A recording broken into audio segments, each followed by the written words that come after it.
Je suis un peu étonné de voir des élus d'une partie de la gauche essayer de s'approprier cette victoire. Aujourd'hui, la question qui, Mamdani, des Insoumis à Marine Tondelier en passant par François Ruffin et Clémentine Autain, une grande partie de la gauche tente de surfer sur le succès de Zoran Mamdani. Donc que pensez-vous du médiatique nouveau maire de New York? Je suis un peu étonné de voir des élus d'une partie de la gauche essayer de s'approprier cette victoire. Je crois comprendre que certains ont même été faire campagne sur place. Je trouverais ça étrange que des parlementaires américains viennent faire campagne en France, et je pense que ça choquerait un certain nombre de nos compatriotes.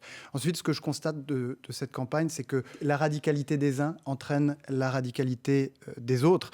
Et ce que je constate également, c'est que les invectives ne payent pas, puisque le nouveau maire de New York a fait l'objet d'une campagne massive d'invectives et d'insultes par ses adversaires qui ne leur ont pas réussi. D'un mot, Jean-Luc Mélenchon déplore la différence de traitement de la gauche radicale, perçue comme une antidote à Trump aux États-Unis, mais comme un péril populiste à Paris. Qu'est-ce que vous lui répondez? J'attends de voir si c'est réellement un antidote à Trump, puisque je vous invite à consulter les scores de cette élection, qui était particulière, il est vrai, mais le nouveau maire, auquel je souhaite pleine réussite dans l'exercice de ses fonctions, a obtenu un score qui, somme toute, est en retrait par rapport au score traditionnel des démocrates. Merci.